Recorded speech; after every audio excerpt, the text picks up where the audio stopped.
बताऊं, ये सनातन ही समझाता है। लिव एंड लेट लिव की भावना सनातन में है। ये भारत ही रहा जो सबको अपना लिया। आज हमारी छाती पर लोग मूंग दल रहे हैं, हमें ही आंखें दिखा रहे हैं। आज चाइना के अंदर आप नमाज नहीं पढ़ सकते, आप चाइना के अंदर दाढ़ी नहीं रख सकते, बुर्का नहीं पहन सकते, और मस्जिद नहीं बना सकते। मस्जिदों में पार्किंग हो गई, पार्किंग मस्जिदों में टॉयलेट बना दिया है।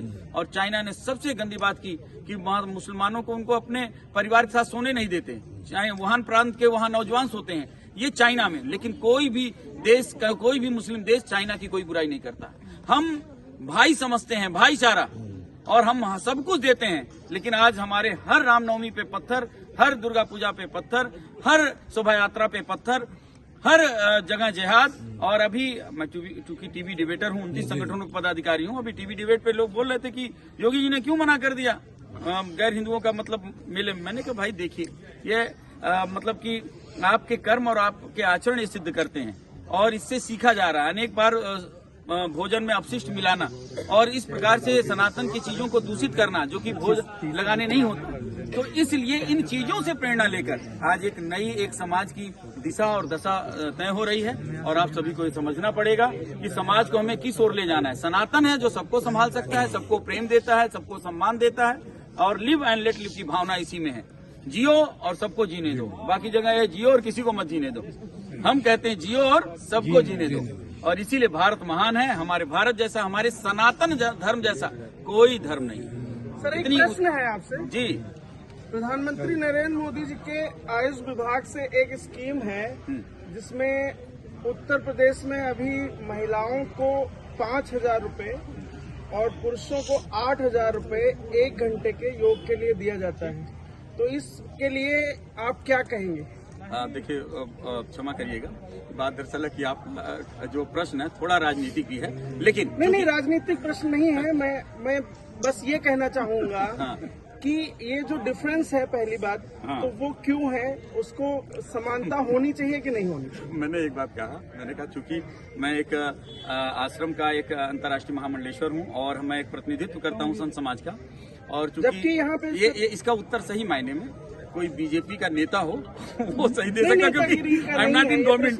ये प्रश्न योग से जुड़ा हुआ है, इसलिए कह रहे हैं। जबकि यहाँ लेकिन जहाँ पे आपको उत्तर देना है वो ये है जो वेलनेस सेंटर बनाए हैं कि सरकार को जी सनातन धर्म को जो प्रमोट करे वो चीजें करनी चाहिए। दूसरी बात, अब देखिए, मैं भले सब किसी के अच्छे कार्यों का सपोर्टर हो सकता हूं, लेकिन उसके बुरी चीजों का मैं ये, जैसे एक बात ये ना चाहिए, गौ माता को सम्मान मिलना चाहिए, गौ हत्या बंद होनी चाहिए, भारत को हिंदू राष्ट्र होना चाहिए, धारा 30 खत्म होना चाहिए, जनसंख्या नियंत्रण होना चाहिए। आयुष्मान कार्ड में सबसे बड़ी विडंबना है, यहाँ पर जितने लोग हैं वो कोई भी इस लाभ से वंचित हो जाएगा, क्योंकि उसमें कहा है कि 6 लोग। और आज हिंदू हम दो हमारे दो, हम दो हमारे एक, और कुछ लोग कुत्ते पालकर वो कहते हैं हम दो हमारे, हमारा बेटा यही है। तो कहने का तात्पर्य हिंदू घटता जा रहा है। तो आयुष्मान कार्ड योजना का लाभ नहीं ले सकता, और इस योजना का लाभ कौन ले सकता आप जानते हैं।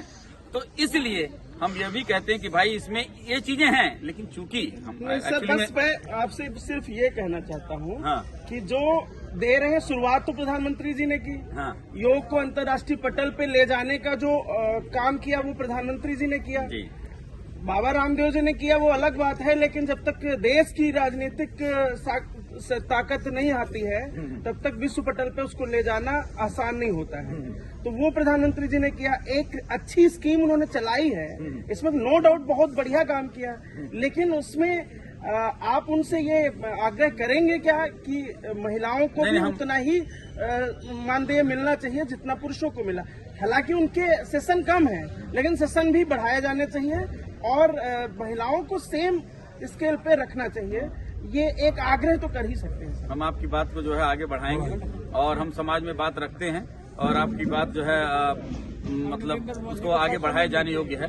क्योंकि सर कहा उसी से जाता है जो करने लायक हो। प्रधानमंत्री जी कर रहे हैं, उन्होंने महिलाओं को फर्स्ट कई मामलों में किया है, इसलिए उनसे निवेदन किया जा सकता है। ठीक, बिल्कुल बिल्कुल। जय श्री राम, हर हर महादेव।